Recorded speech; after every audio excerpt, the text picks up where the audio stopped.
ಎಲ್ಲೆಲ್ಲೂ ಕೂಡ ಭಾರೀ ಮಳೆಯಾಗ್ತಾ ಇದೆ. ಈ ಮಳೆ ಬಂದ್ರೆ ಸಾಕು ಒಂದಲ್ಲ ಒಂದು ಅವಾಂತರಗಳಾಗ್ತಾ ಇದೆ. ಇನ್ನು ಮಹಾರಾಷ್ಟ್ರ ಭಾಗದಲ್ಲೂ ಕೂಡ ಭಾರೀ ಮಳೆಯಾಗ್ತಾ ಇದೆ. ಭೀಮಾ ನದಿ ಅಬ್ಬರಿಸಿ ಬೊಬ್ಬಿರಿತಾ ಇದೆ. ಮಹಾರಾಷ್ಟ್ರದಲ್ಲಿ ಭಾರೀ ಮಳೆಯಾಗ್ತಾ ಇದೆ. ಭೀಮಾ ನದಿಯ ಅಬ್ಬರ ಕೂಡ ಜೋರಾಗಿದೆ. ಭೀಮಾ ನದಿಗೆ ಅಪಾರ ಪ್ರಮಾಣದ ನೀರನ್ನ ಬಿಡುಗಡೆ ಕೂಡ ಮಾಡಲಾಗಿದೆ. ಇನ್ನು ಭಾರೀ ಮಳೆಯಿಂದಾಗಿ ಕಲಬುರಗಿಯಲ್ಲಿ ಪ್ರವಾಹದ ಪರಿಸ್ಥಿತಿ ನಿರ್ಮಾಣ ಆಗಿದೆ. ಆಲಮೇಲ ತಾಲೂಕಿನ ಕುಮಸಗಿ ಗ್ರಾಮಸ್ಥರಲ್ಲಿ ಆತಂಕ ಮನೆ ಮಾಡಿದೆ. ಉಕ್ಕಿದ ನದಿಯಿಂದ ಭಾರೀ ಪ್ರವಾಹದ ಪರಿಸ್ಥಿತಿ ಇದೆ. ಜನರಿಗೆ ಜಲ ದಿಗ್ಬಂಧನ ಆಗಿದೆ. ಮಹಾರಾಷ್ಟ್ರದಲ್ಲಿ ಭಾರೀ ಮಳೆಯಾಗ್ತಾ ಇದೆ. ಭೀಮಾ ನದಿಗೆ ಅಪಾರ ಪ್ರಮಾಣದ ನೀರನ್ನ ಬಿಡುಗಡೆ ಕೂಡ ಮಾಡಲಾಗಿದೆ. ಭಾರೀ ಮಳೆಯಿಂದಾಗಿ ಕಲಬುರಗಿಯಲ್ಲಿ ಪ್ರವಾಹದ ಪರಿಸ್ಥಿತಿ ನಿರ್ಮಾಣ ಆಗಿದೆ. ಆಲಮೇಲ ತಾಲೂಕಿನ ಕುಮಸಗಿ ಗ್ರಾಮಸ್ಥರಲ್ಲಿ ಸದ್ಯಕ್ಕೆ ಆತಂಕ ಮನೆ ಮಾಡಿದೆ. ನದಿ ನೀರು ಉಕ್ಕಿ ಹರಿತಾ ಇದೆ. ಭಾರೀ ಪ್ರವಾಹದ ಪರಿಸ್ಥಿತಿ ನಿರ್ಮಾಣ ಆಗಿದೆ. ಜನರಿಗೆ ಸದ್ಯ ಜಲ ದಿಗ್ಬಂಧನ ಆಗಿದೆ. ಜನರು ಅಷ್ಟೇ ಅಲ್ಲ, ಅಲ್ಲಿರುವಂತಹ ದೇವಸ್ಥಾನ, ರಸ್ತೆಗಳು, ಬೆಳೆಗಳು ಎಲ್ಲವೂ ಕೂಡ ಜಲ ದಿಗ್ಬಂಧನ ಆಗಿದೆ. ರಾಜ್ಯದಾದ್ಯಂತ ಭಾರೀ ಮಳೆಯಾಗ್ತಾ ಇದೆ. ಈ ಭಾರೀ ಮಳೆ ಶುರು ಆದ್ರೆ ಸಾಕು ಒಂದಲ್ಲ ಒಂದು ಅವಾಂತರಗಳಾಗುತ್ತೆ. ಇನ್ನು ನಾನಾ ಕಡೆ ಮಳೆ ಆಗ್ತಾ ಇರೋದ್ರಿಂದ ಕೆಲವೊಂದಿಷ್ಟು ಅವಾಂತರಗಳು ಕೂಡ ನಿರ್ಮಾಣ ಆಗಿದೆ. ಇನ್ನು ಮಹಾರಾಷ್ಟ್ರ ಭಾಗದಲ್ಲಿ ಗಮನಿಸ್ತಾ ಹೋದ್ರೆ ಅಲ್ಲೂ ಕೂಡ ಭಾರೀ ಮಳೆ ಆಗ್ತಾ ಇದೆ. ಈ ಭಾರೀ ಮಳೆಯಿಂದ ಭೀಮಾ ನದಿ ಉಕ್ಕಿ ಹರಿತಾ ಇದೆ. ಇನ್ನು ಭೀಮಾ ನದಿಗೆ ಅಪಾರ ಪ್ರಮಾಣದ ನೀರನ್ನು ಕೂಡ ಬಿಡುಗಡೆ ಮಾಡಲಾಗಿದೆ. ಈ ಭಾರೀ ಮಳೆಯಿಂದಾಗಿ ಕಲಬುರಗಿಯಲ್ಲಿ ಪ್ರವಾಹದ ಪರಿಸ್ಥಿತಿ ನಿರ್ಮಾಣ ಆಗಿದೆ. ರಸ್ತೆಗಳು ಮುಳುಗಡೆ ಆಗಿದೆ, ಸೇತುವೆಗಳು ಮುಳುಗಡೆ ಆಗಿದೆ. ಬೇರೆ ಗ್ರಾಮಕ್ಕೆ ಇರುವಂತಹ ಸಂಪರ್ಕ ಕೂಡ ಸದ್ಯಕ್ಕೆ ಕಡಿತ ಆಗಿದೆ. ಆ ಗ್ರಾಮ ಬಿಟ್ಟು ಬೇರೆ ಗ್ರಾಮಕ್ಕೂ ಕೂಡ ಹೋಗೋದಕ್ಕೆ ಸಾಧ್ಯ ಆಗ್ತಾ ಇಲ್ಲ. ಅಷ್ಟರ ಮಟ್ಟಿಗೆ ಮಳೆ ಆಗ್ತಾ ಇದೆ. ಆ ಮಳೆಯ ನೀರು ಕೂಡ ಹೆಚ್ಚಾಗ್ತಾ ಇರೋದ್ರಿಂದ ನೀರಿನ ಮಟ್ಟ ಕೂಡ ನದಿಯಲ್ಲಿ ಏರಿಕೆ ಆಗ್ತಾ ಇದೆ.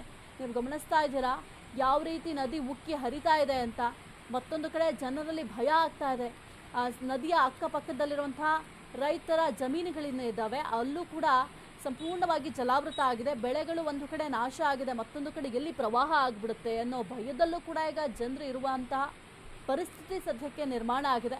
ಇನ್ನು ಆಲಮೇಲ ತಾಲೂಕು ಅಲ್ಲೂ ಅಷ್ಟೇ ಭಾರೀ ಮಳೆ ಆಗ್ತಾ ಇದೆ. ಇನ್ನು ಕುಮಸಗಿ ಗ್ರಾಮಸ್ಥರು, ಯಾಕೆಂದ್ರೆ ನದಿಯ ಪಕ್ಕದಲ್ಲೇ ಈ ಗ್ರಾಮ ಇರೋದು. ನದಿಯ ಪಕ್ಕದಲ್ಲೇ ಈ ಗ್ರಾಮ ಇರೋದ್ರಿಂದ ಅಲ್ಲಿ ಸದ್ಯಕ್ಕಂತೂ ಭಯದ ವಾತಾವರಣ ನಿರ್ಮಾಣ ಆಗಿದೆ ಅಂತಲೇ ಹೇಳಬಹುದು. ಏನಾದರೂ ಇದೇ ರೀತಿ ಮಳೆ ಮುಂದುವರೆದ್ರೆ ಬಹಳ ಕಷ್ಟ ಆಗುತ್ತೆ. ಆ ಒಂದು ಭಾಗದಲ್ಲಿ ಊರಿಗೆ ಊರೇ ಜಲಾವೃತ ಆಗುತ್ತೆ. ಜನಜೀವನ ಅಸ್ತವ್ಯಸ್ತ ಆಗುವ ಸಾಧ್ಯತೆ ಇದೆ. ಮಳೆ ಇದೇ ರೀತಿ ಮುಂದುವರೆದ್ರೆ ಊರಿಗೆ ಊರೇ ಜಲಾವೃತ ಆಗುತ್ತೆ. ಮಳೆ ಮಧ್ಯೆ ಜೀವ ಉಳಿಸಿಕೊಳ್ಳಲು ಈಗ ಜನ ಪರದಾಡ್ತಾ ಇದ್ದಾರೆ. ಅನ್ನ ನೀರಿಗೆ ಅಲೆದಾಡ್ತಾ ಇದ್ದಾರೆ. ಅಧಿಕಾರಿಗಳ ವಿರುದ್ಧ ಹಿಡೀ ಶಾಪ ಹಾಕ್ತಾ ಇದ್ದಾರೆ, ಕಿಡಿಕಾರ್ತಿದ್ದಾರೆ. ಊರಿಗೆ ಊರೇ ಜಲಾವೃತ ಆಗ್ತಾ ಇದೆ. ಜನಜೀವನ ಅಸ್ತವ್ಯಸ್ತ ಆಗಿದೆ. ಇಷ್ಟೆಲ್ಲ ತೊಂದರೆ ಆದ್ರೂ ಕೂಡ ಅಧಿಕಾರಿಗಳು ಒಬ್ಬರೂ ಕೂಡ ಏನ್ ಆಗ್ತಾ ಇದೆ ಅಂತ ಬಂದು ನೋಡ್ತಾ ಇಲ್ಲ.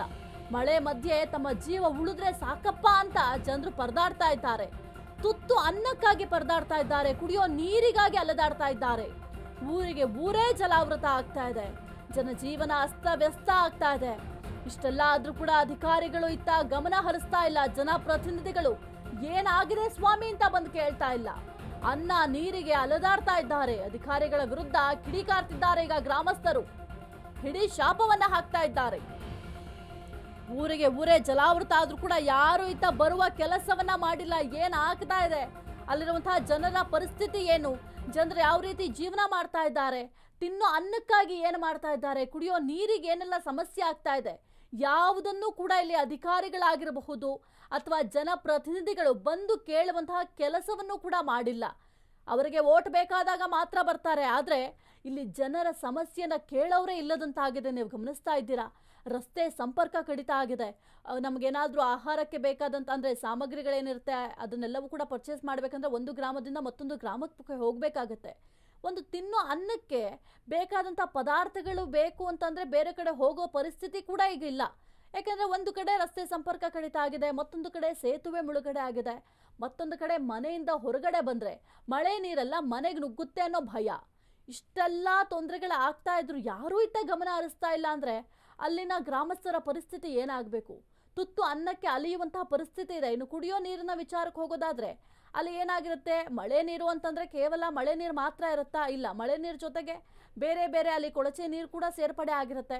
ಯಾಕೆಂದರೆ ಅಲ್ಲಿ ಮೋರಿ ನೀರಾಗಿರಬಹುದು ಅಥವಾ ಬೇರೆ ಬೇರೆ ಕೊಳಚೆ ನೀರೆಲ್ಲವೂ ಕೂಡ ಆ ಮಳೆಯ ನೀರಿನ ಜೊತೆಗೆ ಸೇರ್ಪಡೆ ಆಗಿರುತ್ತೆ.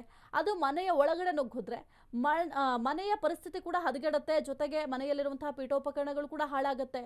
ಇನ್ನು ದಿನಸಿ ಪದಾರ್ಥಗಳಿಗೂ ಕೂಡ ಹಾಳಾಗುತ್ತೆ. ಕುಡಿಯುವ ನೀರಿಗೂ ಸಮಸ್ಯೆ ಆಗುತ್ತೆ. ಆ ನೀರು ಈ ನೀರು ಮಿಕ್ಸ್ ಆದಾಗ ಆ ನೀರನ್ನು ಮತ್ತೆ ಅಲ್ಲಿನ ಗ್ರಾಮಸ್ಥರು ಯಾವ ರೀತಿ ಕುಡಿಯೋದಕ್ಕೆ ಸಾಧ್ಯ ಆಗುತ್ತೆ? ಸ್ವಲ್ಪ ಅಧಿಕಾರಿಗಳು ಗಮನ ಕೊಡಬೇಕಾಗತ್ತೆ. ಈ ರೀತಿಯಾಗಿ ಮಳೆ ಬರುತ್ತೆ ಅಂತ ಗೊತ್ತಿದ್ದಾಗ ಹವಾಮಾನ ಇಲಾಖೆ ಮುನ್ಸೂಚನೆಯನ್ನು ಕೊಟ್ಟಿರುತ್ತೆ. ಅಂತಹ ಸಂದರ್ಭದಲ್ಲಿ ಕೆಲವೊಂದಿಷ್ಟು ಬೇಕಾದಂತಹ ಪ್ರಿಕಾಷನ್ ಅನ್ನೋದನ್ನ ತಗೊಂಡಿದ್ದಿದ್ರೆ ಇಷ್ಟರ ಮಟ್ಟಿಗೆ ಅವಾಂತರಗಳು ಆಗ್ತಾ ಇರಲಿಲ್ಲ ಅಂತ ಅನ್ಸುತ್ತೆ. ಜನಪ್ರತಿನಿಧಿಗಳು ಅಷ್ಟೇ ಸ್ವಲ್ಪ ಇತ್ತ ಗಮನ ಕೊಟ್ಟು ಜನರ ಪರಿಸ್ಥಿತಿ ಏನಾಗಿದೆ, ಅವ್ರಿಗೆ ತಿನ್ನೋದಕ್ಕೆ ಅನ್ನ ಇದೆಯಾ ಅಥವಾ ಕುಡಿಯೋದಕ್ಕೆ ನೀರಿದೆಯಾ ಅದೆಲ್ಲವನ್ನು ಕೂಡ ಗಮನಿಸಬೇಕಾಗತ್ತೆ. ಜೊತೆಗೆ ಅವರಿಗೆ ಬೇಕಾದಂಥ ಕೆಲವೊಂದಿಷ್ಟು ಮೂಲಭೂತ ಸೌಕರ್ಯ, ಕುಡಿಯೋದಕ್ಕೆ ನೀರು ಬೇಕೇ ಬೇಕು, ಹೊಟ್ಟೆ ತುಂಬಿಸ್ಕೋಬೇಕಂತಂದ್ರೆ ಆಹಾರ ಬೇಕಾಗತ್ತೆ, ಅದೆಲ್ಲವನ್ನು ಕೂಡ ಒದಗಿ